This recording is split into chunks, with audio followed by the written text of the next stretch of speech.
Good evening, everyone. Welcome to Crawley Borough Council's Planning Committee meeting. I am Councillor Rana, Chair of the committee. There are no scheduled fire drills tonight. In the event of a fire alarm, please leave the building via the spiral staircase and the main reception door. Once outside, turn left onto Exchange Road. If you are unable to use the stairs, you will be guided to the evacuation lift. This meeting is being live streamed via the Council's YouTube channel. The comment function is not available. The Council is a data controller and will retain the data collected during the webcast in accordance with its data retention policy. Anyone seated in the public gallery should be aware that by entering the room, you are consenting to your image being captured by the automated camera system. Recordings will be used for webcasting or training purposes. The meeting agenda is available on the Council's website. Around these tables sit the committee members who will be taking decisions on the items. Officers of the Council are also in attendance, and I invite them to introduce themselves now, starting on my left. Thank you. Good evening. I'm Jess Tamplin, Democratic Services Officer. Good evening. I'm Jean McPherson, the Group Manager.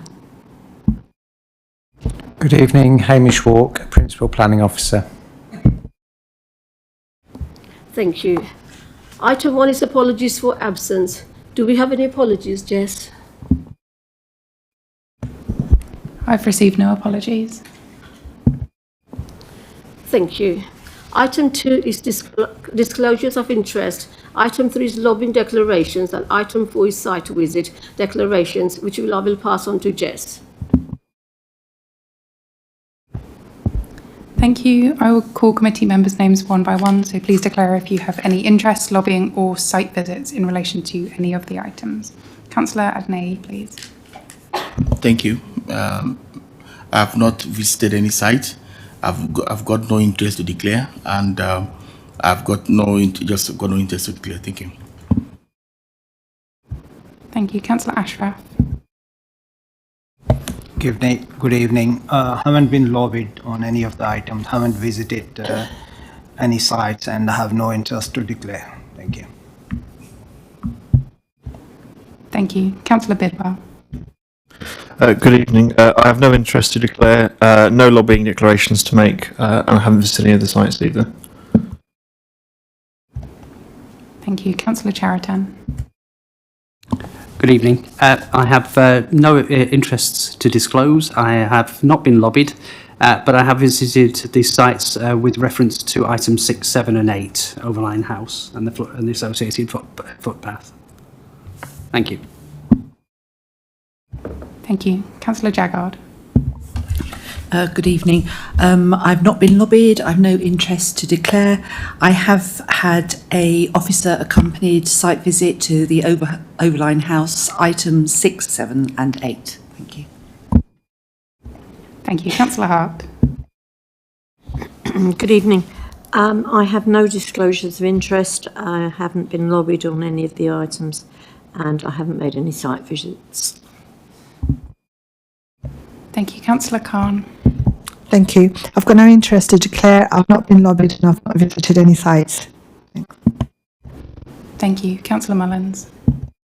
Good evening. I haven't been lobbied, I haven't visited any of the sites, and I have no declarations of interest. Thank you. Councillor Morgale. Good evening. I have no interest to declare. I have not been lobbied, and I have not visited any of the sites.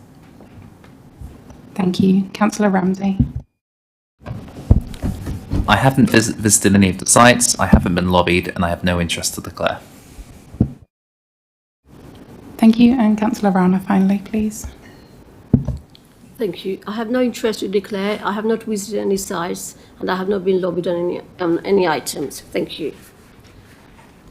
Item 5 is approval of the minutes of a last meeting held on 10th March 2026. Does the committee agree that the minutes are an accurate record of a meeting? Thank you. Agenda item 6 is planning application CR/2019/0602/ARM-Overline House, Crawley Station and adjacent highway, Station Way, Northgate. Please can the planning officer introduce the report? Thank you. Thank you, Chair. Some of you will have been on planning committee when these 3 applications came to you before, but some of you weren't, and I'll just run through briefly the background to these three applications. So the red line site that you can see on the screen at the moment is the original outline application site. That dates back to a planning approval in 2016, and outline approval was granted for 308 flats with an integrated station building and related facilities such as a shop and a multi-storey car park.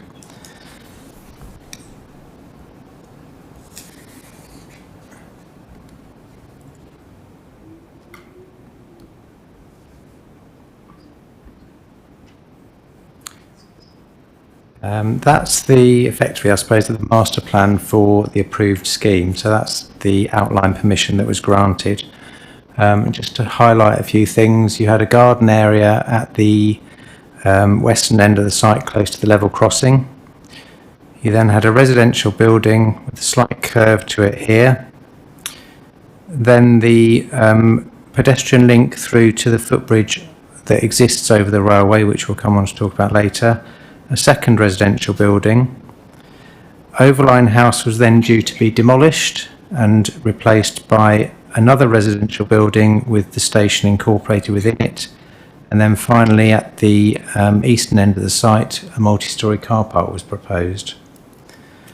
And there were some illustrative elevations that you can see before you. So you've got the level crossing down at this end. You can see how the height. Is that working? Working now. How the height stepped up. A couple of gaps in the buildings here, and then the multi-storey at the left-hand end on that drawing. So that was the outline scheme, outline application that was approved.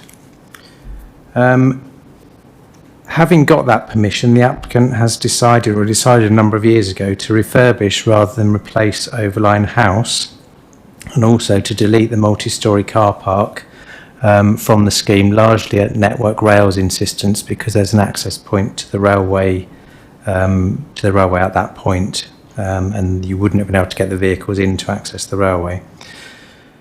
As a result of that, if I just go back to the outline plan, that plan will do. So we now have 3 applications. We have a reserve matters application which covers largely the western end of the site up as far as Overline House. We have a separate full application to refurbish and convert Overline House, and then we have a separate full planning application covering the railway footbridge leading over to East Park. You'll also be aware that some work have taken place since 2021 to the railway station, but they form part of this application as well. Following submission of those 3 applications, Planning Committee considered them and resolved to grant planning permission on the 26th of April 2021, but unfortunately water neutrality hit before the 106s could be completed. And also since then, as you know, the council has adopted a new local plan. So all 3 applications are being reported back for you for consideration. But obviously the outline permission and your previous resolutions will be something that you need to factor into your considerations. So there'll be presentations on all 3 applications and you'll vote on them separately. But I think as part of the ongoing presentations, you're inevitably going to see links between the 3 applications. Before I start with the reserve matters application, there are a couple of conditions that are proposed to be amended as part of the recommendation. So condition 2 on the reserve matters application, which was recommended by Gatwick Airport, it does include reference to, it covers a crane strategy. It includes reference to adjoining land. Now that may be land that the application doesn't cover, and that the applicant may or may not have control over at the moment. So we're suggesting that that wording is deleted. Crane strategy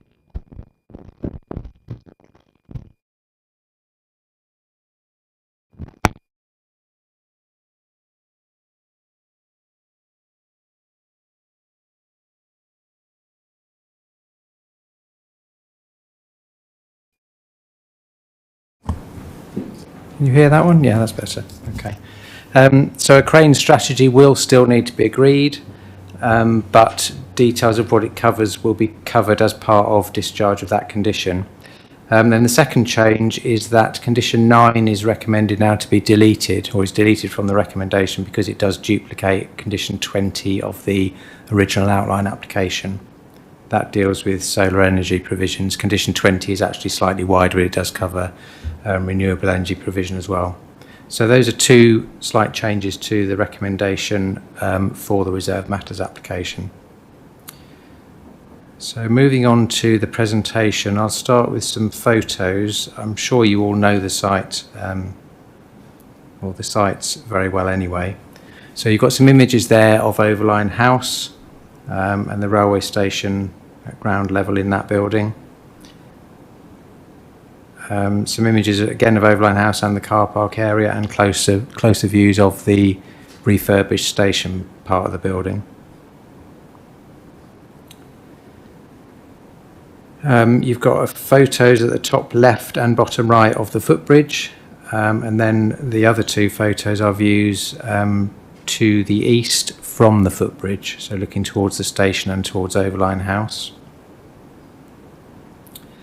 Here we have views from East Park, a view in the top right hand corner of Zurich House, which is one of the converted, and bottom left hand corner of Zurich House, which is a converted office building lying to the south of the station. And then moving further along, you've got some views of Station Way, culminating at the far end of the site, which is by the level crossing. And then the bottom right is looking back towards Overline House across the surface car park adjacent to the level crossing. So this is the reserved matters application site. So the site is outlined in red, that's the reserved matters application. You'll see there's an area edged in green here, which is Overline House. So Overline House is not part of this application, and in fact there's an area which you'll see when I come on to talk about that application to the north, to the front of that building, that is also not part of this application. The site, as you'll know, largely contains surface car parking. There's some sort of low-level landscaping down at the western end by the level crossing, but apart from that it is primarily car parking. You've got the railway obviously lying immediately to the south, and Station Way running east-west to the north.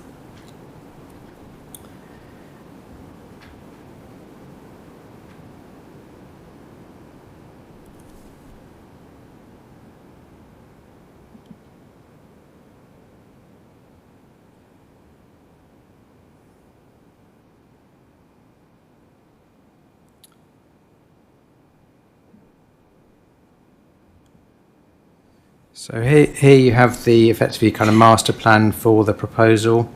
If we move from north downwards, so Station Way you can see is coloured in a sort of light purple colour. That is subject to the public realm improvements that the council is currently carrying out, and was a subject of a recent, or a fairly recent, planning application that came before you. Over on this side you've got the three proposed residential buildings, which form the bulk really of this reserved matters application. You can see Overline House again is shaded out because that is part of a separate application, but most of the forecourt area and the station car park falls within the application site. So the proposal is for 3 linked residential buildings, 1 at this end, 2 in the middle and 3 here, to form a total of 223 flats with 75 car parking spaces, 11 motorbike spaces and 300 cycle parking spaces. So the principle, as we've already discussed, is through the outline permission that has established the principle for 308 flats, and although this is a smaller number, it's also because Overline House is now excluded. The site is allocated it was allocated in the previous local plan, and it's allocated in the current local plan. So the principle of development is established both by the local plan policies and also by the outline permission. I'll move through the floor plans as quickly as I can, but they are a little bit complicated as you'd expect, really. So here you've got the ground floor.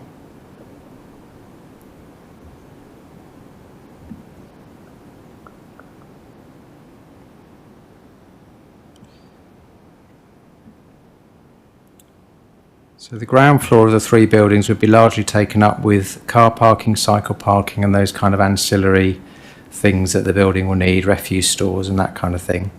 There'll be a number of accesses. I think there's two accesses off from Station Way into the car parking area, and various areas for refuse vehicles to stop and collect refuse, and also a number of entrances into the residential floors above.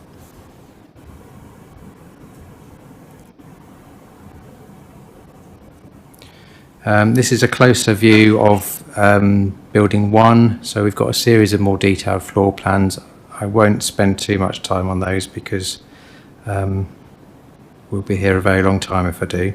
So moving up to the next floor, you can see the change from car parking to residential.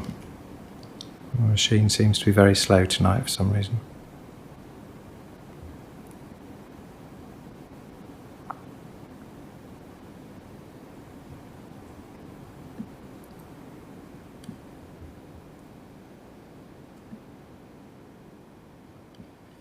So you can hopefully see there, you've got the flats lined up, you've got east-west corridors running through each of the buildings, and then you've got flats to the south side and to the north side of those corridors. So some would look out onto Station Way, some would look out onto the railway. This is the first floor, so you can also see the link through a first floor level. Now that's important for the railway footbridge application, which we'll come on to later, because that break between the two buildings and the staircase up to it will lead on to the refurbished and realigned footbridge. So there's a gap between those two buildings. There's a second gap that you can see in green over there between buildings 1 and 2. And then the building steps slightly forward of Overline House, which is shown in the dark blue colour here.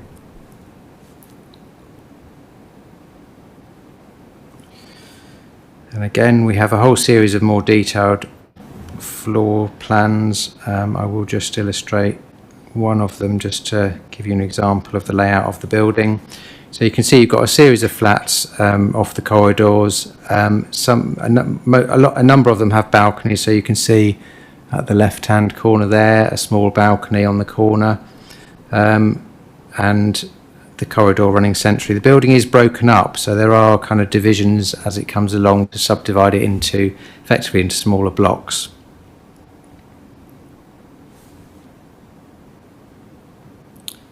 And then moving along, we have a series of drawings obviously going up to higher levels. And if I you've got a similar layout on the upper floors. I will flick through them because you'll start to see how the roof steps in and the building heights. Some areas reach their maximum height, and then there's a kind of staggered roof line.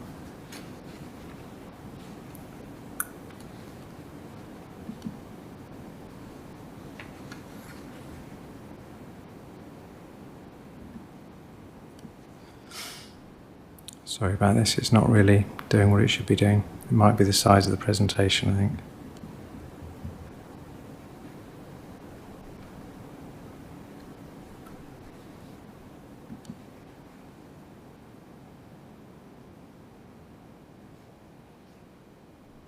So you can see on that slide,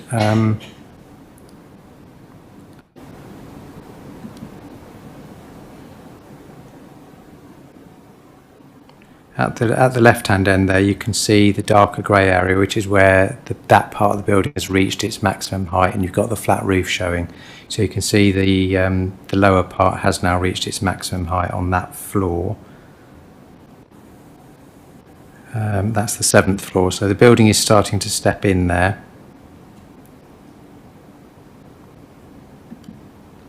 And then on the 8th floor it steps in further.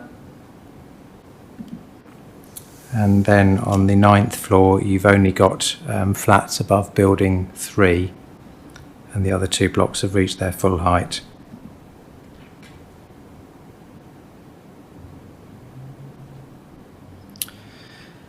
So moving on to elevations, the building is a maximum of 10 stories, or the group of buildings has a maximum height of 10 stories. I'll risk zooming in again. So you can see just to orientate yourselves, at the left-hand end there, you've got Overline House as it stands. And you can see how the buildings would sit alongside it, with the maximum height being reached here, and then dropping down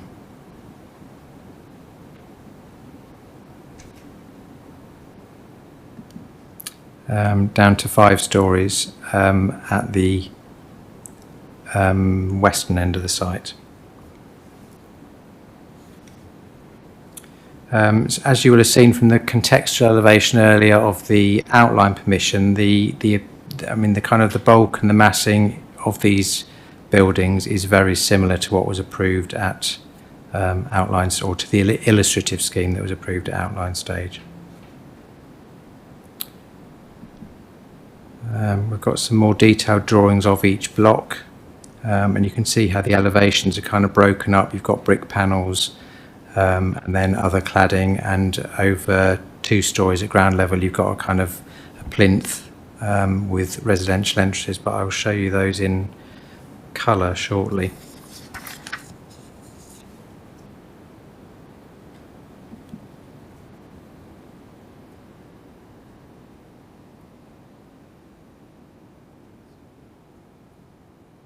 So that's building 2, and you can see the gap there between buildings 1 and 2.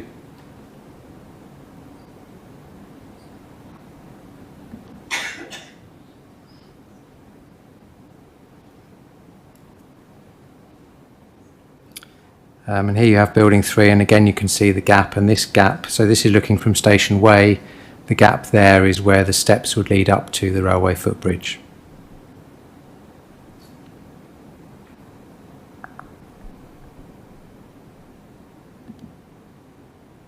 Okay, moving on to some coloured elevations. You can see there's, this is showing the lower level. So you've got the car parking that will be at ground level, and this is from view from Station Way as well. That sort of double height area there is one of the residential entrances, and they're recessed, so creating a kind of feature at ground level within the building, because we were always concerned with the ground floor appearance, because it's a car park, and obviously that doesn't create a very active frontage. So an improvement to the scheme as it's evolved really since the application came in was to insert these grander and recessed entrances into the building, and then above that you can see there would be brick panels in different colours, so that helps again to break up the appearance of the elevations. Here you've got a larger scale kind of elevation showing the full height of the building, again with the brick panels but with grey cladding, and then a different cladding material at the top, where the top floor is kind of recessed a little. And you can see the 2-storey plinth in a different colour. I think that's Portland stone. That's proposed to be a ground floor level. Similar elevation drawings. And then this is the landscaping proposals.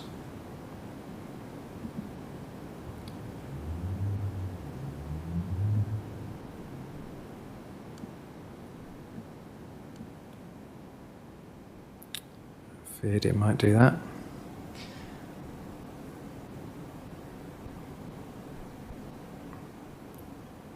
Okay, I'll keep it at that size. So in terms of landscaping, at the level crossing end, you've got a proposed ground level residence garden. So that will be planted up. You've got some low level planting along the north side, although obviously the north side of the building is going to be very shaded. The access to the footbridge comes up here, but beside it you've got an area of residence garden, so members of the public wouldn't be able to get into this, but residents would. So this is at first floor, effectively on above the car park roof, so at first floor level is a kind of terraced and planted area for residents. And then you've got some tree planting and landscaping along to the front of Overline House, which is part of this application rather than the later Overline House application. So there's some additional tree planting in there.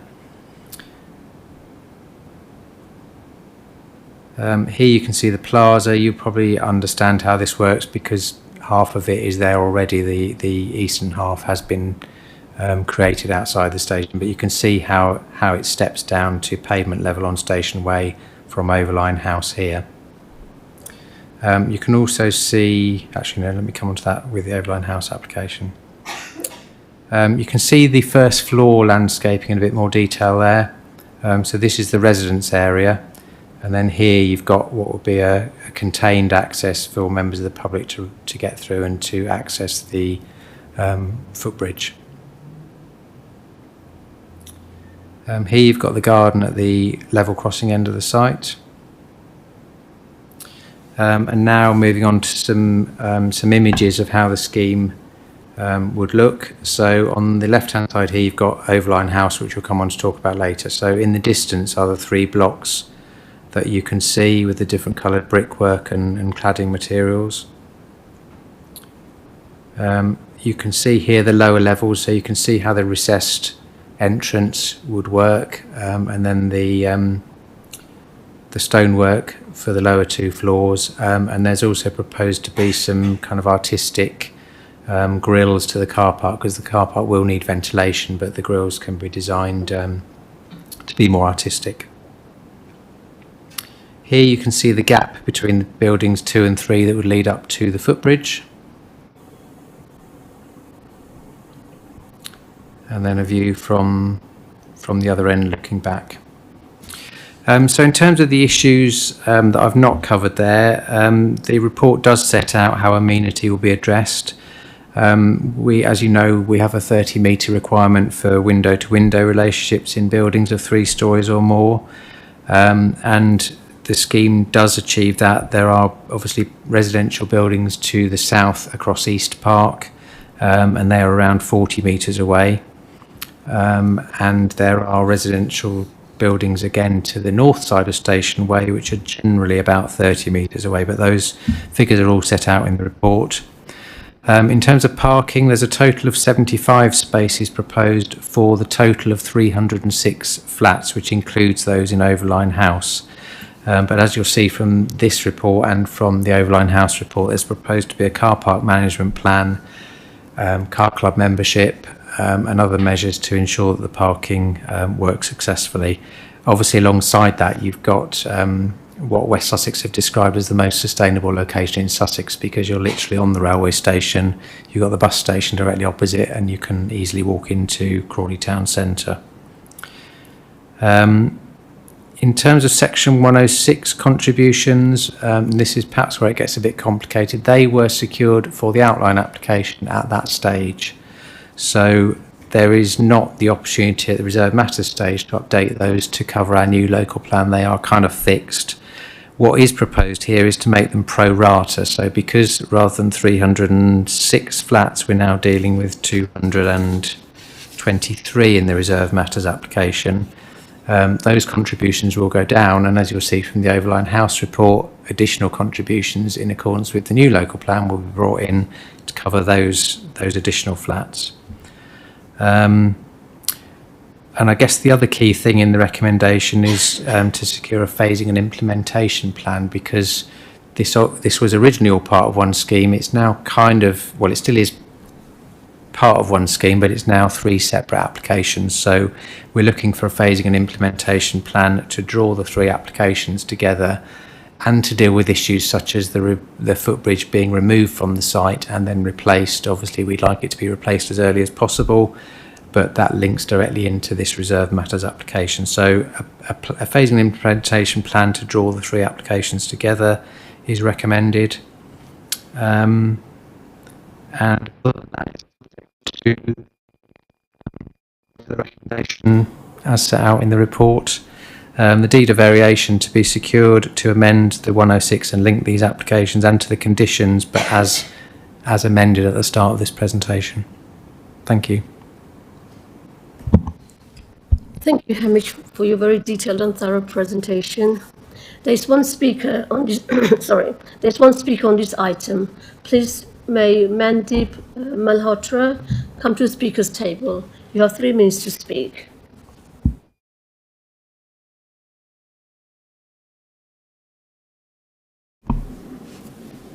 Thank you, Chair. Members, my name is Mandip Malhotra and I'm the Head of Planning at the Aurora Group. We are the owners of Overline House, the building and the adjoining car parks. I'm here today to speak on behalf of items 6, 7 and 8 of the published agenda, and I will speak in relation to all 3 items. Planning Committee resolved to grant permission for all 3 applications at a meeting in April 2021. Unfortunately, water neutrality restrictions became effective before the Section 106 agreement was completed, as Hamish has mentioned, and all 3 applications have since been held in abeyance. Since the withdrawal of the water neutrality restrictions in November, we've been working hard with the case officer to bring all 3 applications back before Planning Committee. Thank you to the officer team for working with us to get to Planning Committee this evening. The Aurora Group have been working hard on our proposals for this station since prior to the permission in 2016. The applications before you seek approval firstly for the reserved matters from the 2016 permission for 223 units. Secondly, and you'll vote on this later, a full application for the retention and refurbishment of Overline House, and that will deliver 83 units. And finally, a full application for the railway footbridge refurbishment works. The site is identified in the adopted local plan as a key opportunity within the town centre. Policy H2 identifies Crawley Town Centre as a suitable location for the delivery of new homes, and the applications before you today will provide 306 homes to bring you a step closer to meeting those targets. Moreover, the Station Gateway site is a prime opportunity to secure transformations in Crawley Town Centre and to align the town centre and bus station public realm improvements, offering a new lease of life for the centre. This is a once-in-a-lifetime opportunity to transform the railway station. You've obviously granted numerous planning permissions throughout the town centre for alternative works, but this one is obviously the key gateway site where most people will enter and exit the railway station. The Aurora Group remain committed to the delivery of affordable housing, commensurate planning obligations and SIL payments in line with the original recommendations, despite the scheme being found to be only marginally viable. Thank you for listening, and I would be happy to take any questions, although I'm not sure whether the forum allows that. Thank you. Thank you, Ms. Malhotra. We won't be asking yourself any questions, but I'm going to the planning officers. Thank you. Any questions I will be able to answer. Thank you. We will now move on to debate. Do any committee members wish to speak? Please raise your hand. Okay, first of all, Ollie. Oh, thank you, Madam Chair. This design, it's quite good. I mean, I like the fact that the way it is, the way the design is. But I think my concern is the fact that it is sited in a place that is already prone to commuter traffic in the morning and in the afternoon. In all times at all. I mean, it's all at all times, because I go through this space. I drive through this space a lot. I'm just looking at the design and the space. If I can remember that area, after the Overline building, we have the car park meant for people that wants to park there for maybe for long time parking.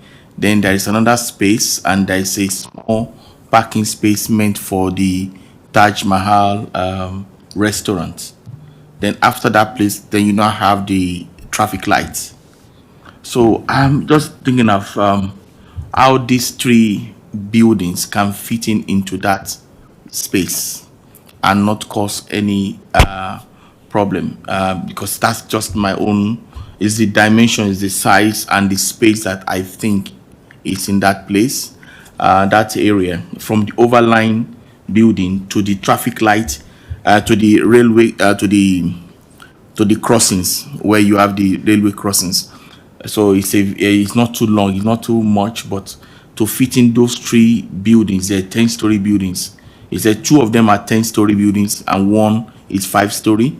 To fit them between the overline and that railway crossing, the overhead crossing is what I'm just. That's my question. Thank you. Thank you. If one of the officers like to answer the question. Yes, well, I mean, the plans demonstrate that the buildings can fit into the space. So I've shown you the floor plans. I'm just trying to scroll back to the floor plans. I mean, you can see there. Hang on, let me get to the master plan. There you go. So you can see on that one, those are the 3 buildings. The level crossing is just off the left-hand end of this drawing. You've got the Taj car park is that piece of land there, and then the application site is proposed to have a small garden area for residents here, and then you've got the 3 buildings running along to the side of Overline House. So that is how they fit into the site. I'm not really sure what else you want to know. I mean, we've got scaled drawings of all the buildings, detailing how big the flats are and how they fit together, but that is the scheme. It's a very unusually shaped site because it's long and narrow, but the buildings too are long and narrow and they do fit within the site, so I'm not sure what else I can say beyond that. Councillor Mullins, please. Thank you very much. First of all, I really welcome this development coming forward. It's been a long, long time in coming, and this is a very neglected and sad area of the town and not a good outlook for people when they arrive in Crawley. So we've all been waiting for this for a very long time, and we know water neutrality has held it up for ages. I really like the look of it because I like the way we've got the mix of colours on it, because it sort of gives a nod to the traditional bits of Crawley, especially around West Green, where you've got red brick, yellow brick, and you know it's a nice mixture, so it breaks it up a lot. I have some concerns about the 2 gaps, the one leading into the bridge and the other gap through, because we all know in Crawley when you build large buildings like that you end up with some rather unpleasant wind tunnels. We've got one right next to the town hall here, which is, you know, takes your head off when the wind, when it's any sort of windy. So yeah, I'd like to just assure that we've got that right. I'd like to know about soundproofing, because obviously it backs onto the railway, which is, you know, running most of the day and night, and also fronts straight onto an extremely busy road. I mean, I know at the moment there's a huge amount of work going on there. I drove through it today and you were stuck there for absolutely ages at the traffic lights, trying to sort of negotiate and get round into the town, into the station. So, but I'm hoping that that sort of work has already taken into account the flats that are going to be there and the changes that's going to be made, because it's just going to make it an even more busy area than it already is. I'd like just to, I'm sure it was in the notes somewhere there, but what the breakdown of the flats are, what sort of mix, is it all the same size flats, or is there a mix of different sizes? And also about the size, the footage of the flats, do they fit with what we recommend within Crawley? Because we know that some of the things have, some of the newish buildings that have gone up in Crawley, I'm thinking particularly of Commonwealth Drive, it's been a case of how many flats can we fit into one small space, and some of those flats, quite honestly, I've visited them and I wouldn't want to live in them because they are so claustrophobic and so small. I'm very happy to have the residents' garden up near the level crossing. I think that's probably the right place for it, because, you know, it's a noisy place right by the level crossing, not very peaceful, but maybe having a few trees and bushes and some planting there would be really helpful. I also like the way it's staggered, to go from 5 stories to 10 stories. Again, breaks up that skyline. Instead of like looking like a great big lump sitting there, it should look reasonably comfortable in the scene. And it's a good gap between across the road to County Mall and the new refurbished bus station that will be. So the outlook is not too crowded and not too close to anything else. I'm not sure, could we have just a bit more detail about the distances at the back? I know you've got the railway line in between, but how close is it to the houses in East Park at the back? Sorry, there's quite a lot of questions. Thank you. Hopefully I got them all. Soundproofing. So yes, clearly noise is an issue, both because of the road and because of the railway. because this application, this reserve matters application follows the outline permission, the outline permission has a condition on it that details of measures to protect dwellings from noise from the operation of the railway line, traffic on station way, and street noise from passers-by shall be submitted to us and approved. So that has already been dealt with for this part of the scheme. In terms of wind, I don't think there is a condition on that on the outline permission. The only application that I do remember we put a condition on about a wind strategy was the town hall scheme, but it was actually the bit that hasn't been built. It wasn't this building, it was the one that was going to be next door.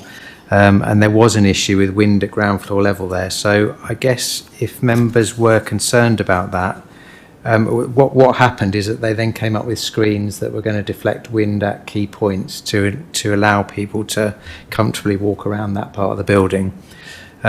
So if members thought that was a particular issue at the two gaps in the building, well, I mean, the gap between buildings 1 and 2 is not a publicly accessible gap. It's a first floor level. It's effectively just flats will be looking out onto it. But clearly the footpath link through to the footbridge would be accessible both by residents and other members of the public. So if committee are concerned about that, we could look at putting a similar condition to the one we put on the town hall scheme to have an investigation of wind movement through that gap, and if necessary get some screens that make it comfortable at pedestrian level.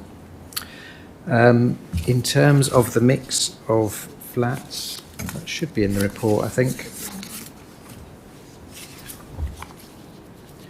Yeah, it's at paragraph 5.14. So there would be 141 one-bed units, 9 of which would be studios, but one-bedroom units, 81 two-bed and 1 3-bed unit. So it is definitely slanted towards smaller units, and we would prefer to see larger some larger 3-bed units, but this does relate back to an outline permission that is now coming up to 10 years old, and a similar mix was proposed at that stage. So officers don't think it's reasonable to kind of pursue that further here.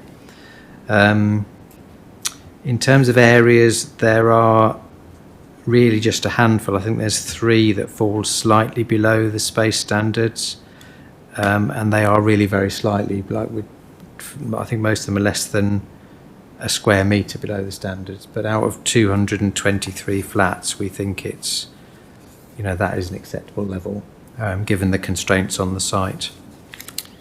And the distances to the back you asked about. Well, it's 40 metres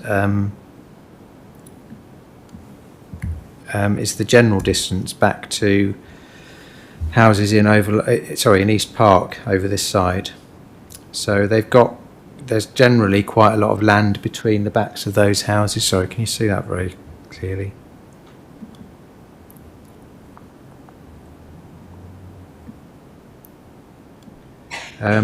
There's quite a lot of land between the backs of those houses, most of the houses in East Park, and what would be the south-facing walls of the development. So it does meet our standards. You've got a residential block here, which is 42A to D East Park, but it has no north-facing windows, so I don't think there's a particular overlooking problem there. And then along here you've got, we'll come on to this with Overline House, but just while we've got this plan up, you've got Zurich House, which has been converted to flats. Its nearest north elevation is just there, but that's got no windows in it either. So the nearest windows facing Overline House are here, and I'll come on to talk about that relationship with when we come on to the Overline House application. These buildings were built as commercial buildings. I think a few have been converted to residential now. So some of them might be slightly shorter than the 40-metre distance, but they're still a reasonable distance away from what would be the new flats, and obviously the building height too is going to be dropping at this point, so you're down to about 5 floors. So does that answer your question? Yeah.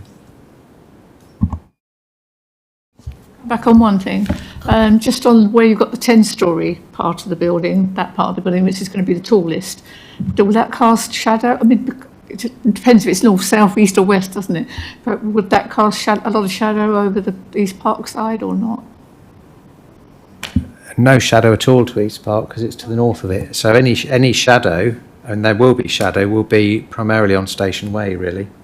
I probably wouldn't, I mean, it might at times reach the buildings opposite, but because these buildings are all to the south of the site, then certainly they're going to be looking out their back windows and seeing a substantial building, but it won't be overshadowing them. It's just a question of its height in relation to their windows, really. Thank you. Councillor Hart, please. Thank you. Yeah, as Councillor Runner says, it's nice to see this brought back. You've said that there are going to be spaces for 70 plus cars on the ground level.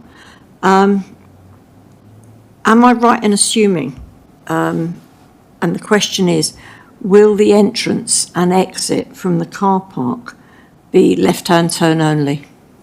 Or what? Please.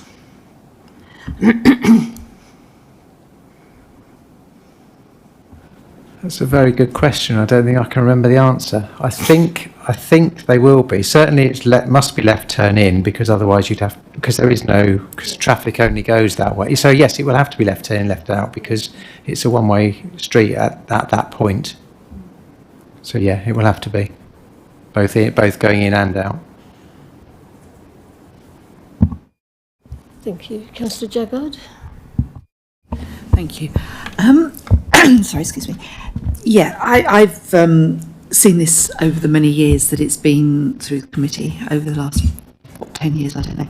And we've got to remember that it's already got outline planning permission and we're just looking at the small details. For example, I'm really pleased about the attractive entranceway because that looks so much more interesting than what we had previously. And again, the brickworks, I think it will be an attractive building when it's done. I've got a couple of questions. Windows, and I think I raised this previously, particularly of the one-bed flats that face south. Facing south, they're going to be very, very hot. And because all their windows face south, there's not going to be any air circulation, which does concern me. My son lives in a similar block in London, and it gets very, very hot inside. So I want to know if how the air will circulate, particularly in the one-bed ones that face south. The two beds seem to have windows on both north and south facing, so they will get air circulation, but those other ones I'm a bit more concerned about. And whether it's going to have double glazing or triple glazing to mitigate the noise. And whether those windows will open. I know that we've had applications sometimes where the windows don't actually open, so I want to ensure that the air circulation and the heat in those flats are tolerable for the residents. And my second point is about lighting across towards the footbridge, sorry. We discussed it when we were on our site visit, just to ensure that people will feel safe going down that public right-of-way across to the footpath at night when it's dark. I appreciate there will be oversight now, so hopefully that will cut down on the antisocial behaviour, but I want to ensure that there is adequate lighting to make that area safe. Thank you. Thank you. To answer your question about heating and windows, that will all be tied up with the noise condition on the outline permission, so that does also talk about ventilation. They will all, as far as I'm aware, have opening windows because most of them have balconies, so clearly they've got to somehow be able to get out onto their balconies. But yes, that condition does deal both with assessing noise levels and making sure that that's mitigated, which might be through double glazing, it might be through triple glazing, we don't know yet, but it will be whatever it needs to be. But then alongside that, ventilation to make sure that the flats aren't overheating, because as you say, a large number of them are south facing. I'm just looking to see whether there is a lighting condition on the Reserve Matters application, which I don't think there is. So obviously there will be, I mean, I would imagine it would be lit, but we don't have details of that. We could put a condition on to deal with it, which would probably need to go on both this application and the Footbridge application if you were minded to approve them. But I think I would be surprised if no lighting was proposed anyway in those within those two applications or as part of that development.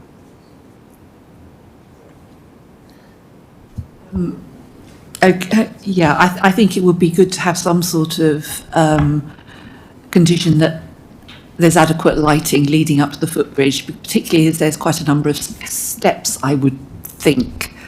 It's difficult to see on the plans whether there are steps going up to the footbridge. They'll be up to first floor level is effectively what it is. So there are quite a lot of stairs there and it does need lighting. Thank you. So I would like something in the conditions to reflect that. Thank you, Councillor Cheriton. Just a couple of questions. I think just really confirmation that there are that accessibility has been considered in all of this, lifts and so on, and other accessibility matters.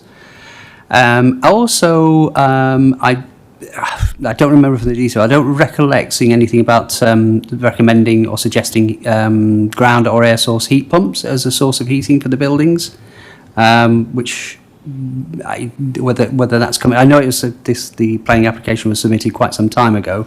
Is there any scope for at least raising that as a possibility in the plan? Thank you. Thank you. Yes, accessibility is covered. I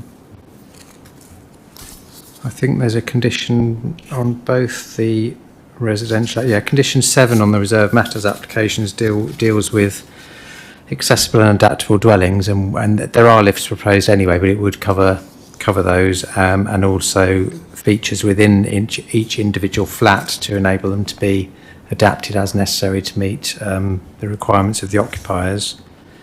There is a condition on the outline permission.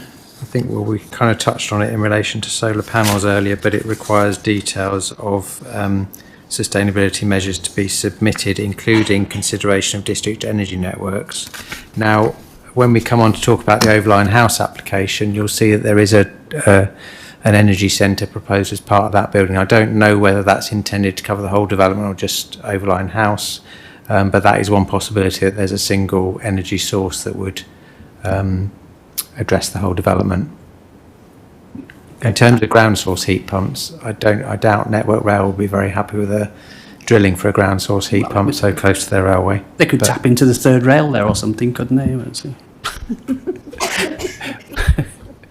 But so in terms of however, I mean, I was talking about sustainability, however that's done. So there's some detail work to be elaborated there, basically what you're saying.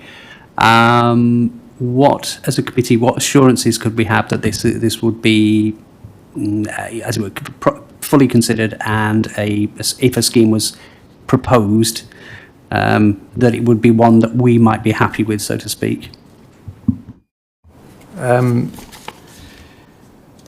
The answer to that is probably that Planning Committee in 2016 put the condition on that they did. That's the condition that will need to be discharged. That's on the outline application, so you can't vary that condition and you can't duplicate it as part of your consideration of the Reserve Matters. So I think you probably need to just rely on the details that are submitted to address energy requirements, including renewable energy, and actually, so it covers renewable energy measures and low carbon technologies. Details to address water efficiency of not more than 110 litres per person per day, measures to reduce energy consumption, and detailed consideration of district energy networks. So it covers those four items, and whatever strategy for sustainability comes in, then we will have to assess at the time that comes in. But it is a condition in relation to this Reserve Matters application. It's effectively a condition and an issue that has been dealt with back in 2016. Thank you, Councillor McBarley. Thank you. My concern is on the number of three-bedroom flats. One out of 223. Is it unreasonable for us to ask to have some more three-bedroom houses? I see in 515 and 516 there's a possibility for that. And would we have a condition on that? Because just having one big family out of 223 flats doesn't seem fair enough. Would this be the penthouse at the top of the flats, as in the only bigger flat?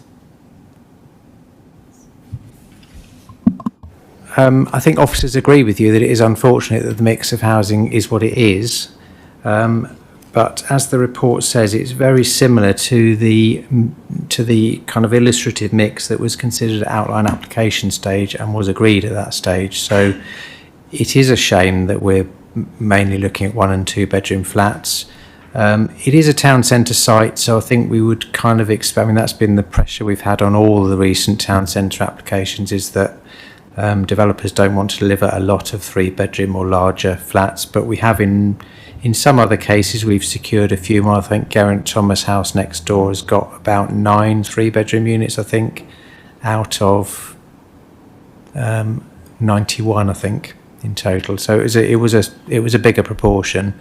But I think we do need to bear in mind here we're dealing with an outline application that goes back 10 years. The mixed was kind of agreed at that stage. That was the illustrative scheme was very much focused towards smaller units. And I think we've got to take account of the fact that there is a lot of history to this site, and it would be difficult to send the developer back and say we want more three-bed units, which they've already indicated that's not something that they're able to deliver on this site. So it's not a perfect situation, but I think we have pushed it as far as we can, really.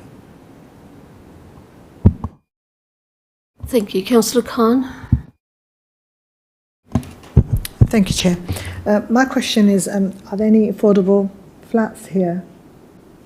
And I'm really happy that we are using this area, because the car park's not being used. Because I drive past it every day and I've not seen it used at all. So I'm quite happy. So it's not that we are doing something there. But any affordable flats, please.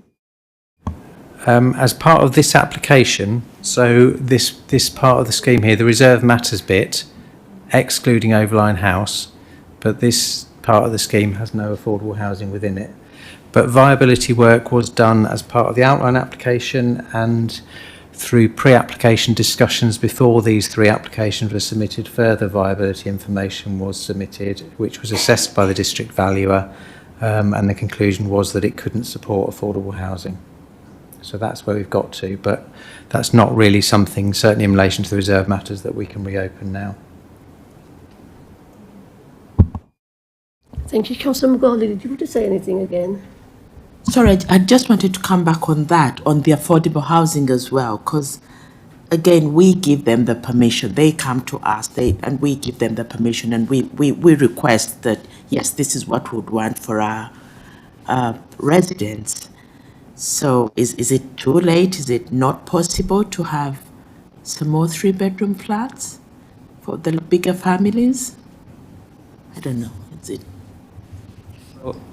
I mean, I guess that is your decision, but my view is that given the outline permission from 10 years ago, the mix of units that were proposed then, and the fact they did viability work and were able to demonstrate the scheme was not viable enough to deliver affordable housing, that situation has not really changed as far as we know, because we had additional viability work done as part of the pre-application discussions before these 3 applications came in.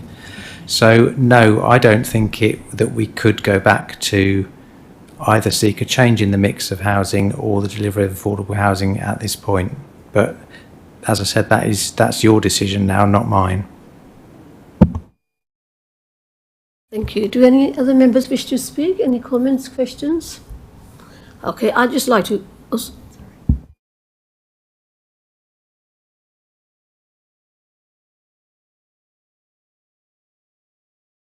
I mean, I just want to add something. It's not really a question. I live walking distance, and I've been hundreds of times past it, and it always kind of amazes me in that narrow land.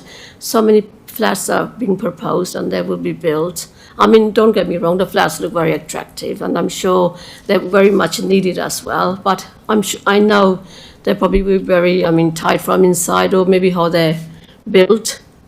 So, I mean, so I hope once the flats, if we do grant permission today, I hope, I mean, we will get a chance to look inside on how they are anyway. I hope you give us the opportunity. Thank you. Thank you. I just wanted to come in as there have been two potential conditions proposed, though those would constitute a minor amendment to the recommendation. So, Councillor Mullins first, would you like to formally propose your amendment, which was the new condition, additional condition in relation to the wind tunnel? Yeah. Okay. I formally propose that. I'll just go to the planning officer at this point then to check the viability of adding that condition. So is this just the wind condition, or the other? What was the other one? Lighting. Okay. The wind condition, I mean, I think the best way to deal with this, rather than us trying to find the condition now, is to delegate to us to attach a condition. So for the wind one, what we had on the town hall was a wind assessment had to be carried out, and then mitigation measures that might arise from that, such as screens, I mean, we're only talking about pedestrian level, it's just to make it comfortable to walk through that gap. If the wind's blowing strongly from south to north and you're trying to go the other way, so there could be screening that would help to address that. But we had a condition on the town hall application that did that thing, so I'm comfortable that we can find that and adapt it to fit here if that's what members would like. Does that answer your question? So just to clarify, the amendment proposed by Councillor Mullins is to delegate authority to the planning officers for the creation and addition of a condition. For one additional condition to deal with a wind mitigation strategy. Okay, thank you. Is there a seconder for that? Councillor Hart, thank you. And we won't take a vote on that amendment unless there is any objection by any committee members. If there's no objection, then it will form part of the recommendation automatically. Looks like there's no objection, so that's forms part of the substantive recommendation. And then secondly, Councillor Jaggard, I believe you informally proposed an amended condition. Yeah. Sorry, yes. Can I formally propose a condition to ensure that there's adequate lighting particularly on the steps going across up to the bridge and across on the other side of the bridge even? I don't know whether that has to be on this application or the bridge application though. I think it would need to be on both, but certainly I think we have a fairly standard condition that requires a lighting strategy to be submitted and agreed by the planning authority. So I think we'd use something like that, but we would need to apply it on, if you're concerned about both the gap between the two buildings on this scheme and also concerned about the footbridge, then you would need to apply it to both those applications. I think it's a good opportunity to apply it to both ends of the bridge and the public space in between the two buildings.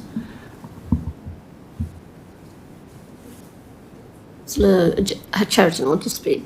Sorry to throw in a last-minute question. It's occurred to me, did we talk about security and what security measures are being put in place for both people? I was thinking of people walking across the footbridge. I think we talked about lighting and so on, but also access into the buildings and so on. Is there going to be any kind of monitoring? I mean, obviously, front doors, I imagine, be under lock and key and so on, but is there CCTV or anything like that? Because there was, I think when we were doing the tour, there was some concern about vandalism and, how can you say, possibly antisocial behaviour in the area.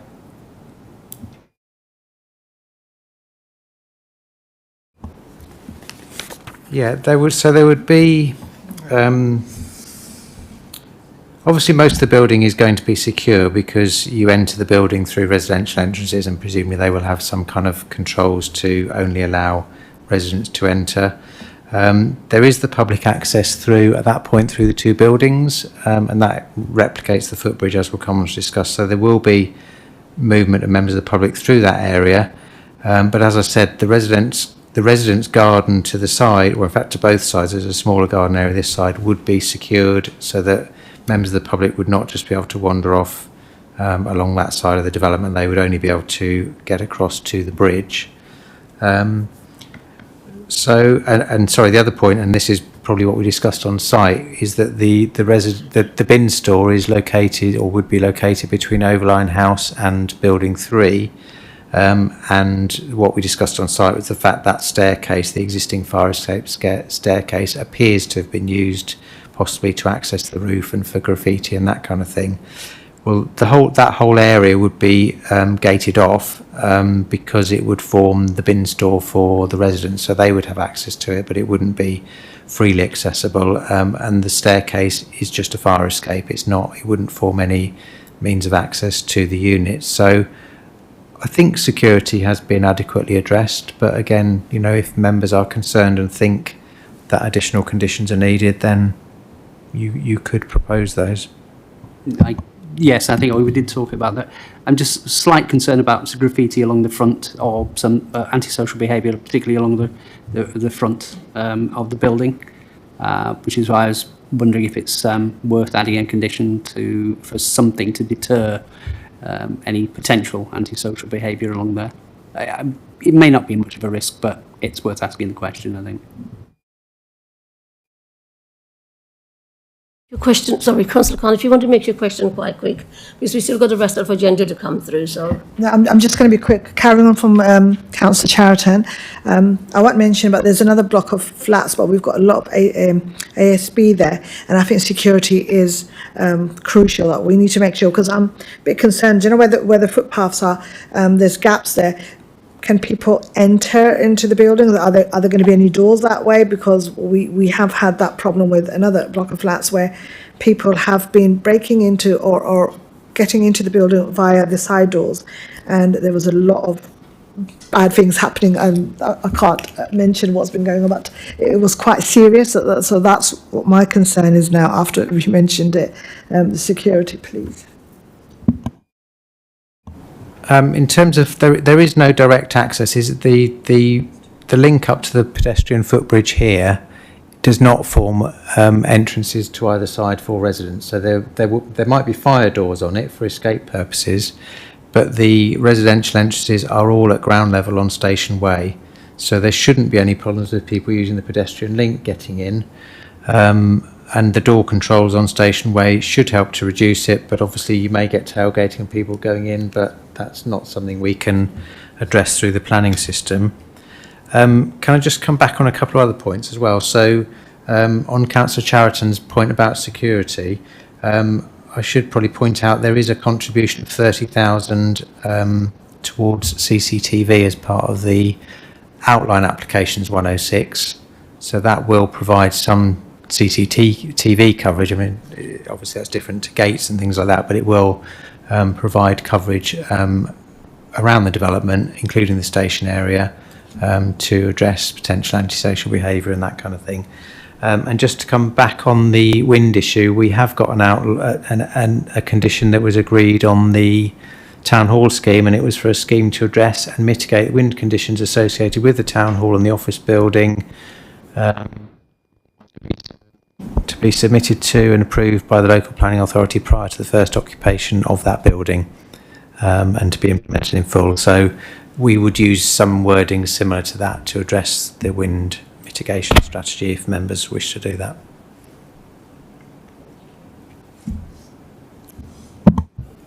One last matter then, Hamish, are you happy for the proposed amendment proposed by Councillor Jaggard? Would you like that also to be delegated authority for the final wording of the additional condition? For the lighting regarding strategy? Yeah. Yeah, I think so. It will be a fairly standard condition, like most of ours are, to submit a strategy and then implement it. But yes, I think it would be better that we take that away and agree the wording. So is there a seconder for Councillor Jaggard's proposed additional condition? Councillor Chariton, thank you. And once again, I'll ask if there's any objection to that condition. If not, then it will form part of the recommendation. No objection. In that case, that is included in the original recommendation, and that will be voted on as one now. Thank you everyone for your questions and your concerns. We will now move on to the vote. The recommendation is to permit. As the chair, I will move the recommendation. Can I ask the vice chair to second, please? I second the recommendation. Thank you. Please can I have a show of hands for all those for? All those against? And all those abstaining? Application CR/2019/0602/ARM has been permitted. Agenda item 7 is planning application CR/2019/0660/FUL Overline House, Station Way, Northgate. Please can the planning officer introduce the report? Thank you.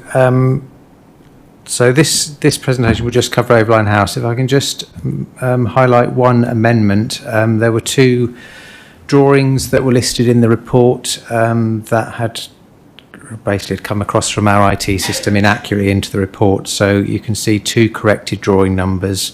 They are the drawings that I was going to show you, but for some reason our IT system had them listed with different revision numbers. So that is part of an amendment to the, well, it'll be an amendment to condition 2, which is the drawing numbers condition on the application.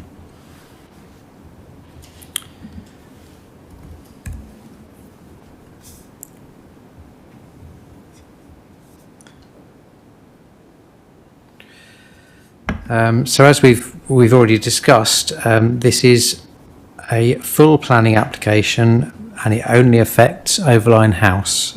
So it's the red line that you can see there. It's primarily the existing Overline House building, but as you can see there's a kind of rectangle sticking out from the north elevation, which is the proposed canopy to the railway station. So this is a full application. It's contained within the original outline application site, but it's completely freestanding in other senses. The outline permission is a material consideration in determining it, because clearly we have previously granted outline permission for residential development that included Overline House. But the two applications are not currently specifically linked, other than that it's the same applicant that has submitted them. So in terms of the scheme, you'll, I'm sure, will be fairly aware of the station building. You've got the existing station entrance here. This shows the layout before the refurbishment works were carried out. So if you remember, you used to turn at right angles to go through the ticket barriers onto the platform. You've got the ticket office over here, and there were some back offices as well. Cafe in the centre of the building, and then to the side of that, which is currently closed off by the hoardings, you had the access to the office space on the upper floors. There was some office space on the ground floor there.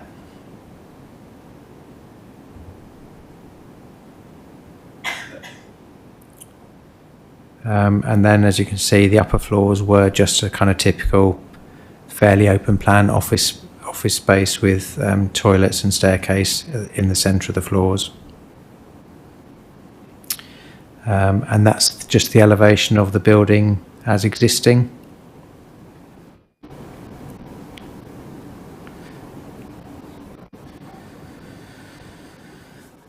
So the proposal, if I move from this side, is to create, and this again is the area where the works have taken place, so is to create a shop unit at the eastern end of the building.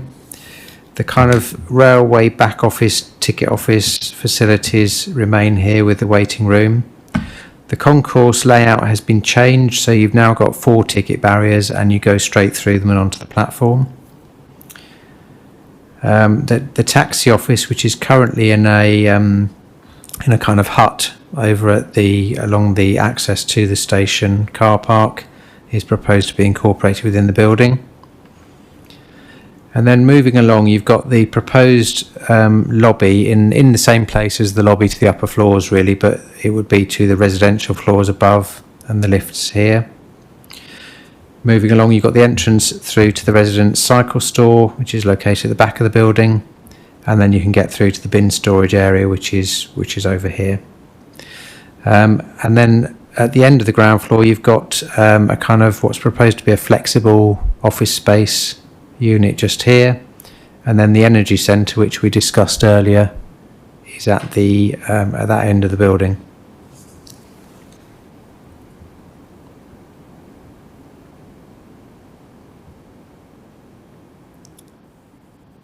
And then moving up to the first floor, as you did with the other building, you can see there's a corridor, a sort of kind of east-west corridor running the length of the building, with flats off to the north and to the south. You can see balcony areas, which are the shaded bits, such as that, to quite a number of the flats. And I'll come on to show you a section later, but you probably know from the station, there's now a double height area at the entrance of the station, so you've got the void over that shown on the first floor plan here.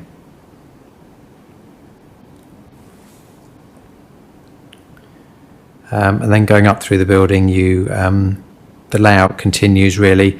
What you can see there now is the roof over the proposed canopy that would stick out to the front of the station.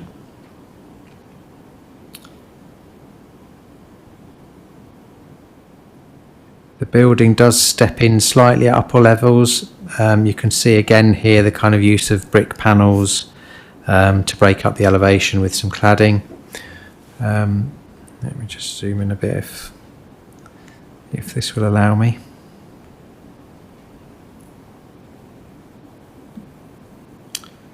So at this end you can see the area where the refurbished station is just here. That square shape there is the projecting canopy, kind of a face-on view of the projecting canopy. And then over this side you've got the cafe, and then the residential entrance, and then the office, the flexible office space over here. And you can see the brick panels, and then the cladding on other floors. Just looking at a section, so you can see the train line here, and then running through the building you can see the fire escape staircase, but what you can also see is the projecting canopy to the front.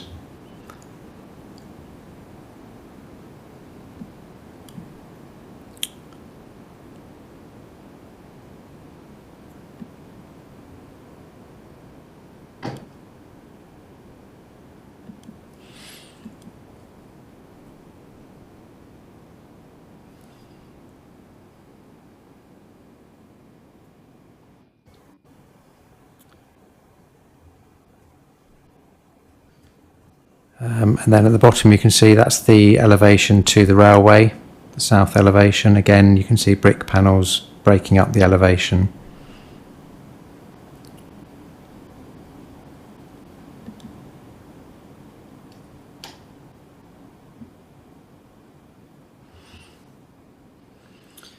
And as with the previous scheme, we've got some more detailed and coloured elevations. You can see the glazing to the station and to the shop that has been implemented, and the use of the brick panels and other cladding above to break up that elevation. That's a section through the building. So again, you've got the railway line and buildings like the Aurora Hotel on the other side. You can clearly see how that section has been cut out within the railway station, so that's what creates the double height space. The first floor there has been taken away, and you can see how the canopy then would project out from the front of the building. The canopy would be 7.6 metres high and would project out 13.7 metres from the building. So it would be quite a sizable structure and certainly increase the prominence of the station. There you can see an image of it, and an image of the building as it would be refurbished with the canopy. So the report sets out a range of the issues that we've discussed in relation to the reserved matters application. Most, if not all, of the flats meet the space standards in this building, and most, or about half of them, have balconies or terraces. There are a number of conditions that we do need to apply here, so things like the noise condition that was attached to the outline application Obviously, this does not follow on from the outline application directly, so we do need to attach. You'll see the list of conditions is longer for this application. It does include things like noise, addressing noise that would otherwise not be covered. But the report deals with space standards, amenity space, that kind of thing. In this case, we have secured, or we can secure 8 affordable housing units within the scheme. Again, there are viability issues, but the applicant has agreed that those 8 units can be delivered. So the Section 106 recommends securing those. And it also recommends a series of other things. Again, the provision to link and have a phasing and implementation plan for all 3 applications. Dealing with open space and trees. The employment and skills plan, which would cover the whole site. The urban greening factors, so the Overline house obviously the application site, as you've seen, is pretty much just the building, but we would, in accordance with the new local plan, in relation to this full application, we would apply the urban greening factor, but additional planting to address that can be delivered on the adjoining site, so that hopefully is how that will be able to be addressed. And parking we have discussed, so the intention is that there will be a car park management plan so that some of the spaces within the Reserve Matters scheme, the 75 spaces there, would be allowed to serve the residents of Overline House, along with the travel plan and car club membership and other things to help address travel needs. Hopefully everything else is set out in the report, but obviously happy to take any questions. Thank you. Thank you, Hamish. There's one registered speaker on this item. Ms. Malhotra, would you like to speak again?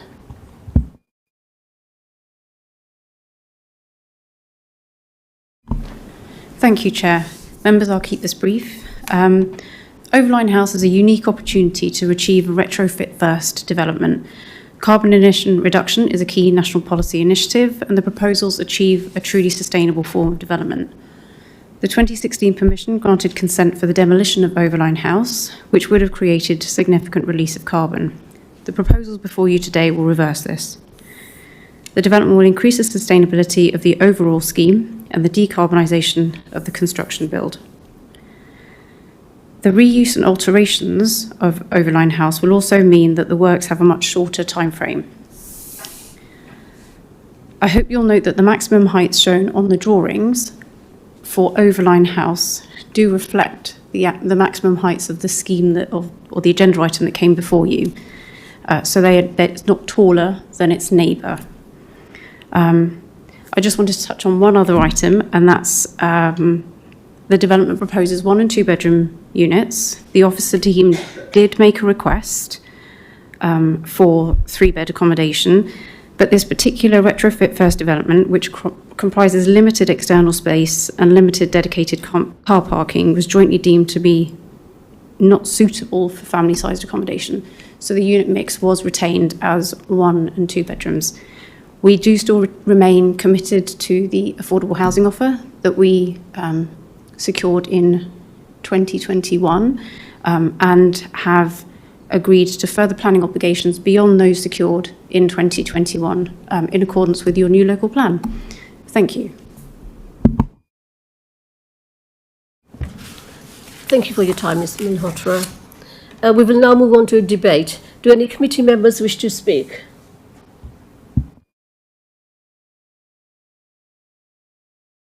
Councillor Adenay, please. Thank you. Thank you very much, Madam Chair. This is a very nice design. I think it's a modernization of the Overline building the way it has been. It is at the moment, and I'm very much in support of this. But I've got a question, and this question is about what measures have you put in place to mitigate against the potential disruption in the services offered at the train station during this construction period, and how do you intend to make the environment safe for commuters that use the station during this period of construction?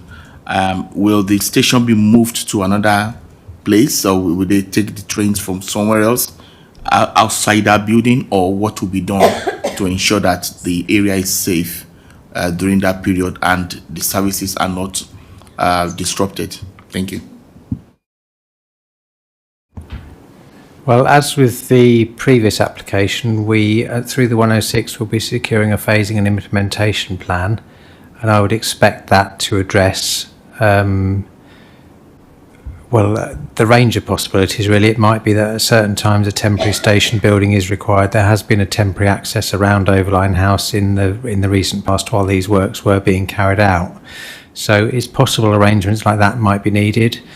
It's possible that, there will undoubtedly be scaffolding up the building, and there may need to be areas that are where pedestrians are protected with things over their heads and things.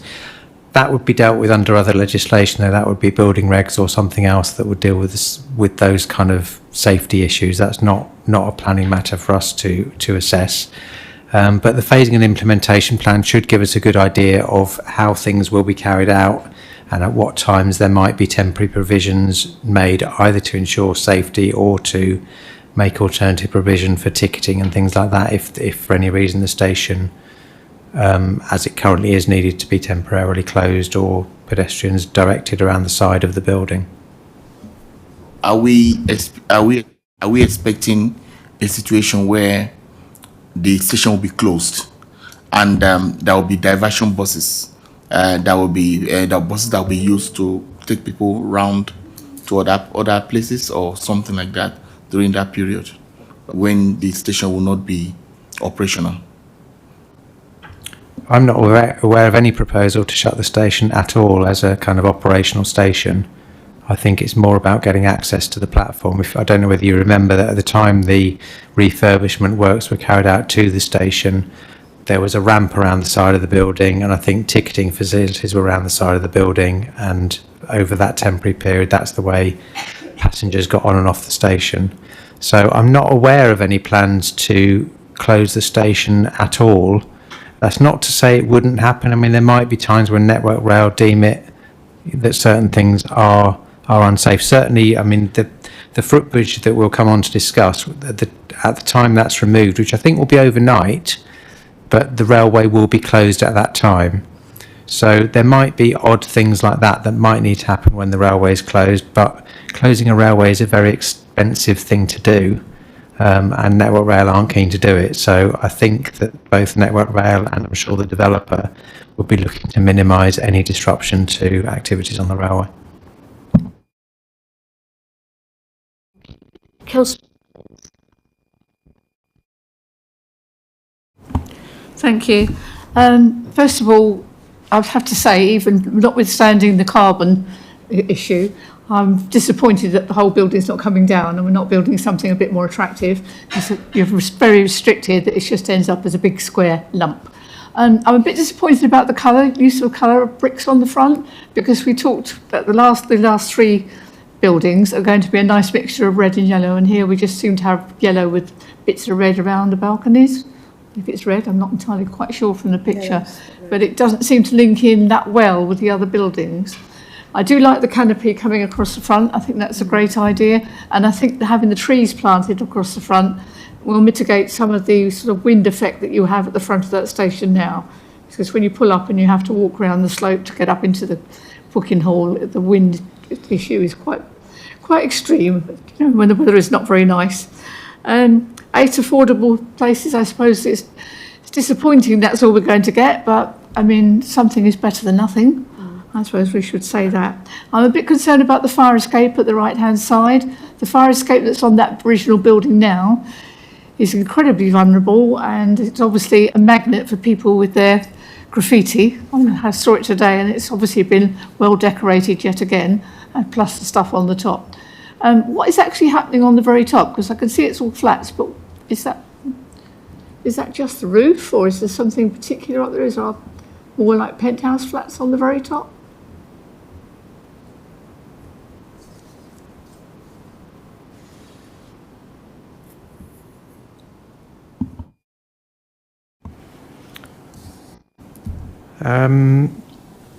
I'll do them in kind of reverse order. So there are an additional 2 floors proposed on the building. So that's what the darker grey colour you can see is the additional floors with cladding to rather than brick as their external materials.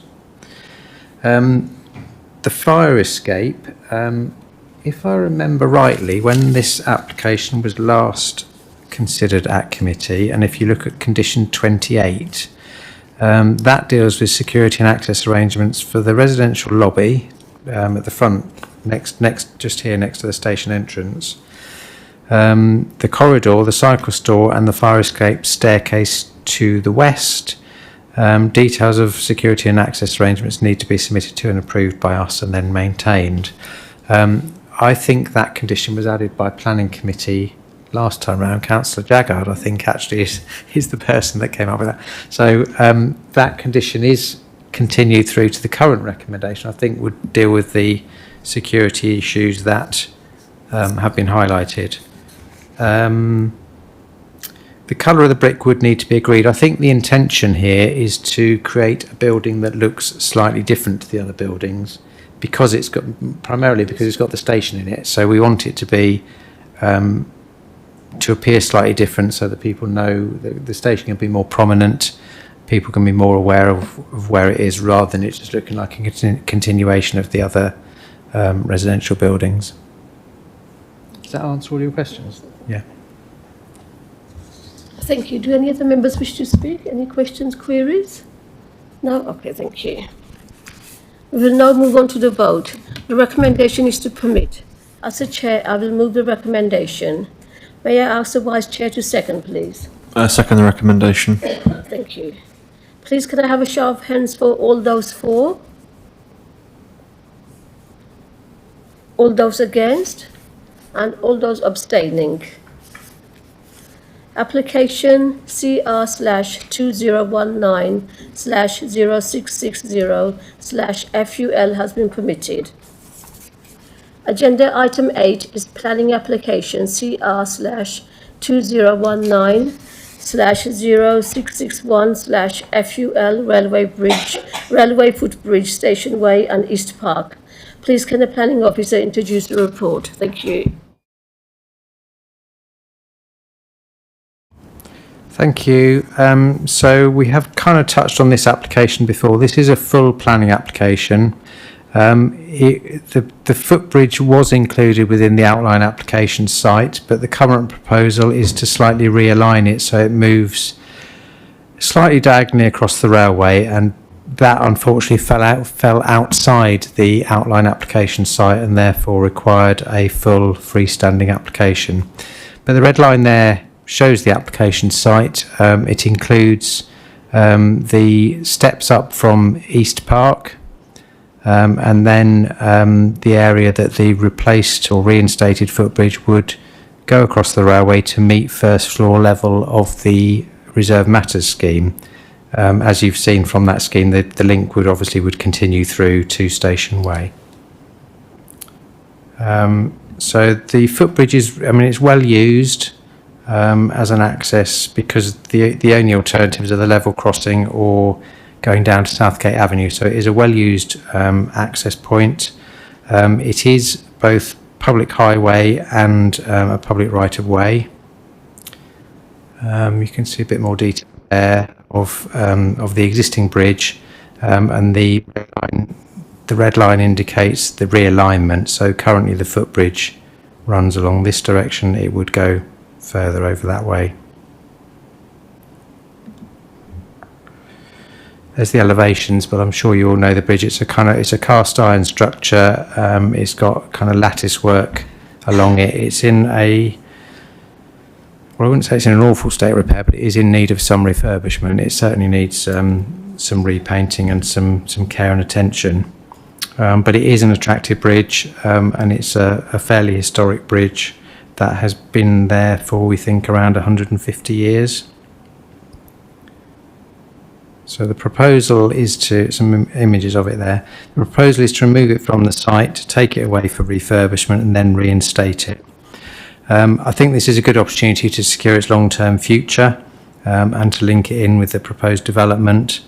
The key thing really, and this comes back to the phasing and implementation element of the 106 that we've talked about, is to be clear when the bridge is going to be taken away, at what point in the proposed development will that happen, and also how long it's going to be away for and how quickly it can be reinstated. Obviously, we would all be keen to see it reinstated as quickly as possible. So the recommendation is for approval, subject to the 106, to link it to those two applications through the phasing and implementation plan, but also so that this, along with the rest of the scheme, is covered by a comprehensive employment and skills plan. Thank you. Thank you. We do not have any speakers on this matter, so we will now move on to debate. Do any committee members wish to speak, please? Yes, Councillor Charlton. So a couple of questions. Thank you. First question is, I think when we talked about this in the on the site visit, you envisaged that the chances are that it would be absent. The bridge might be absent for up to a couple of years, I think, or a considerable period of time. I think that if the bridge's absence would be severely missed by the people there.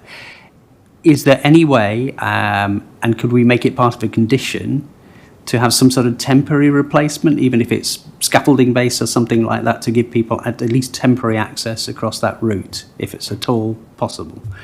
The second thing is, I just wanted to confirm, is the entirety of the footbridge to be refurbished and put back in place? Or, as I suspect, because of one end of it is going up into first floor level, are we going to be missing a bit of that footbridge? Is it a part of the footbridge not going to be put back in place? Thank you. Yes, part of the footbridge would not be replaced. So the area outside the red line would be removed and would not be replaced because it wouldn't be needed. You'd hit first floor level of the reserved matters scheme. And at that point you'd be on the roof of the car park, so there's no opportunity to reinstate the bridge. The good news of that is that actually, because of the realignment, a slightly longer element is required within the scheme to go slightly diagonally across the track. So actually the fact we've got a bit of spare bridge, I guess, allows that to happen, allows the more of the bridge to be used in the realignment. Turning to the 2 years is the figure that I've been given as, I mean, I don't think that's fixed, but as an approximate timescale for it being off-site. And yes, I think it is a major problem for anyone who lives south of the station, that they're going to lose that access for a considerable period of time. I personally don't think there's any opportunity to get a temporary replacement because I don't think Network Rail would agree it. They're certainly not going to agree some sort of scaffolding-based structure, I don't think, over their railway. We could ask the applicant to try, but I think it's extremely unlikely. I think if there was going to be any temporary solution, it would be Network Rail allowing members of the public to use the station footbridge over a period of time. But again, I suspect Network Rail will not agree to that. I hear what you say. I think it's worth asking the question nonetheless for the sake of the people, considerable numbers of people that would want to cross across that. Going to be inconvenience for a couple of years, I think.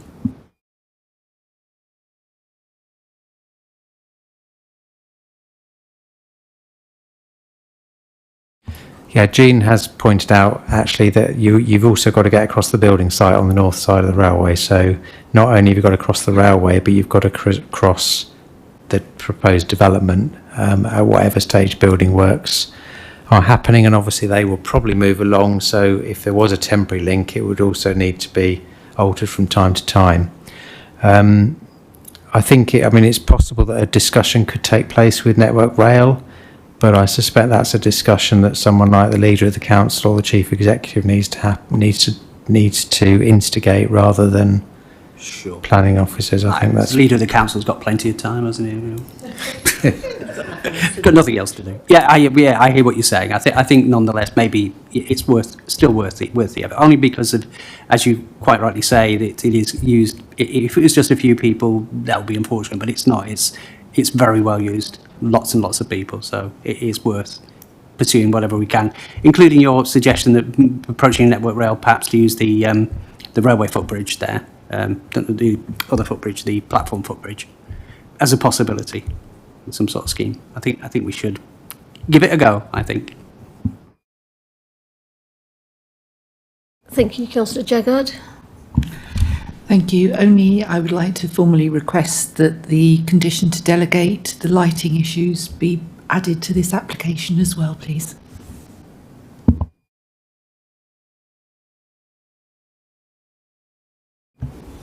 Is there a seconder for Councillor Jaggard's proposed additional condition? Councillor Morgale? Thank you. And is there any objection to the addition of that condition? No. Okay, then that will be included within the recommendation. Thank you. Do any members wish to speak or make a comment or anything? Yes. Just as you mentioned, it's a very old bridge. It's been there for 125 years, at least, or a very long time. So I'm presuming that it'll be brought up to date and safety measures will be in place with, the usual non-slip and all the modern ways we would deal with people getting up and over a bridge in a safe manner. I think it's already got a kind of safety surface on it, so I think it's not so much that, it's more the structure. So I think there's a condition that a survey be carried out of the bridge before it's removed, because obviously what we also don't want to happen is it become damaged in being removed. So yeah, full structural survey and method statement for how it's going to be removed and reinstated is to be required by condition. But yes, I think it's the wear and tear on the cast iron structure itself rather than there being particular accessibility problems, although having said that, clearly it's not a bridge that is accessible to people with wheelchairs or buggies or anything like that, but there is no opportunity here, I don't think, to change that situation, unfortunately.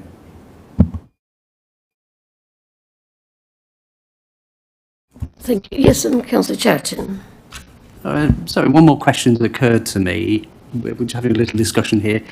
If perchance anything should happen to the bridge during being taken down or during refurbishment and so on, is there a requirement in the planning application that no matter what, a bridge will be put in place there, even if it means putting an entire replacement in the case that the old bridge is discovered not to be, it's not feasible to put it back? Well, I think the phasing and implementation plan will need to cover that. So yes, it will need to cover that eventuality. I don't think there's any reason why the bridge would not be capable of some restoration. You might need to replace some of the parts within it, but I don't think there's any reason to think it is not capable of being refurbished off-site and reinstated. We're fully confident that will happen, but in the outside chance that it's discovered to be sort of riddled with corrosion and therefore not worth, restoring, etc., etc., is our approval, any approval that we give today, conditional on a bridge being put, some sort of footbridge being in place, no matter what. That's the matter there. In principle, there will be a footbridge no matter what. Well, as I said, I would hope the phasing and implementation plan would cover that. We can't give approval to another bridge because we haven't, in that eventuality, we would need a full planning application for whatever the new bridge was going to be. And we can't condition that because we hope there's not even a need for that full application. So I think the phasing and implementation plan is going to be how we address that. But you're right, if in the worst case scenario that the bridge is physically incapable of being in any way refurbished or replaced or whatever with a bridge of the same style, then a new planning application will be required. Thank you. I just want to add something. As Councillor Charlton mentioned it, I went to see this bridge when the application first came through with Jane. And it's a beautiful bridge and it was a bit rusty, I found. And as Councillor Charlton just said, I remember this bridge they were supposed to take the bridge off, and no bridge, that's what the planners, I think, now I come to think of it, they said we don't want a bridge at all. And I think the committee members, we all decided, yes, there must be a bridge, otherwise we wouldn't going to go ahead with the planning committee. I don't know if you remember or not. I think, and so I hope, that's years ago I'm talking about, maybe 9-10 years ago when this first came. So I hope it's something like Councillor Chatton said, something happens to a bridge and they decide not to replace it. I mean, we should really have that. Yes, a bridge must be there because it's easier for the people to go on the other side as well. Because as I walk near my house, walking distance, I see people all the time walking up and down the bridge. So this is a must. There must be anything happens to this bridge, we must have a different one, whichever. Sorry, can I just come back on an additional point Jean's just made as well? This is both adopted public highway and a public right-of-way. So whilst West Sussex might not thank us for saying so, they probably have some kind of legal responsibility to maintain that, and they will need to agree, as will Network Rail, the removal of the bridge and its reinstatement.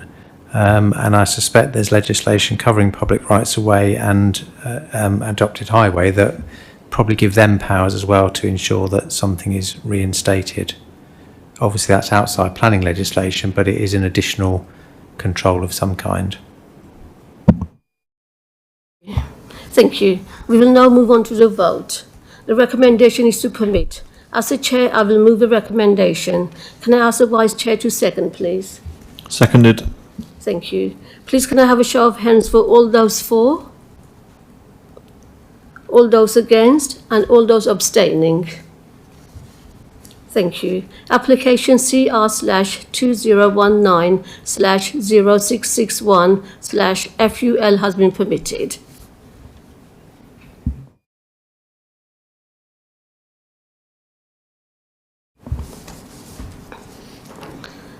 So we now move on to agenda item 9 is the tree preservation order works application CR/2025-0296/TPO-Woldhurstlea Wood Gossops Green.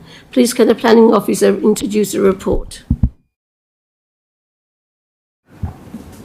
Yeah, thank you, Chair. This application relates to a single hornbeam tree which is located on the edge of Woldhurstlea Wood, just the northwest of 10 Fountains Close, which you can probably see on the screen there, the location of the tree. The application is for some works to the tree to improve the light into the garden of this property. As you can see, the tree is quite a tall and sort of leggy specimen, but it's obviously quite imposing over the rear garden of the house. The level of works is fairly limited, reducing the crown spread by 1.5 to 2 metres back to appropriate growth points, and the recommendation is to consent. Thank you. Thank you, Jean.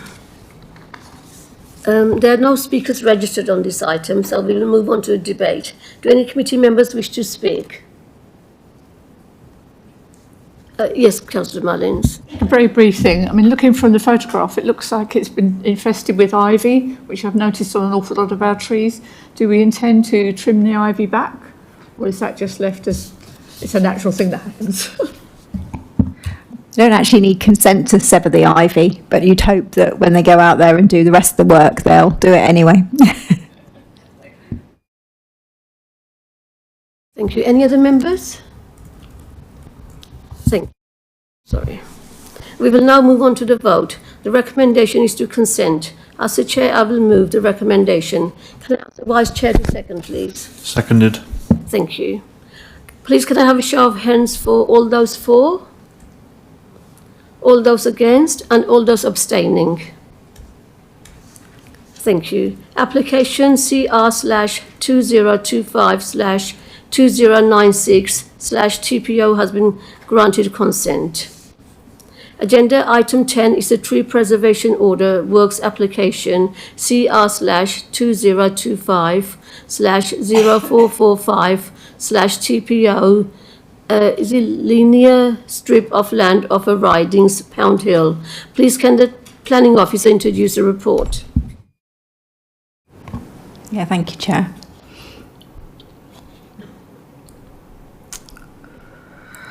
As I say, this is a application for 61 horse chestnut trees, for works to 61 horse chestnut trees along the public footpath that intersects through the ridings from Turners Hill Road at the bottom to Crabbit Park. They form a quite an attractive wide tree-lined path and have been or are maintained on a sort of regular pollard cycle by the Amenity Parks Department. This application is really for the removal of the epicormic growth, which is the sort of straggly growth that sort of springs from the trunk of the tree and round its base on all 61 trees, just to sort of tidy up the appearance of the trees in the row. So some of them have got more epicormic growth on than others, but it's sort of to clear all the debris, if you like, up to a height of 2 metres. There's no issue with health from the works proposed, so the recommendations to consent. Thank you. Thank you, Jean. There are no speakers registered on this item, so we will now move on to debate. Do any committee members wish to speak, please? No, thank you. We will now move on to the vote. The recommendation is to consent. As the chair, I will move the recommendation. Can I ask the vice chair to second, please? Seconded. Thank you. Please could I have a show of hands for all those for, all those against, and all those abstaining? Application CR/2025/0445/TPO has been granted consent.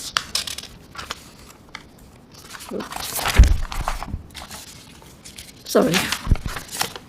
There is no supplementary agenda, so there's no more business for the committee. The meeting is now closed at 21:25. Thank you, everyone. Enjoy the rest of your evening.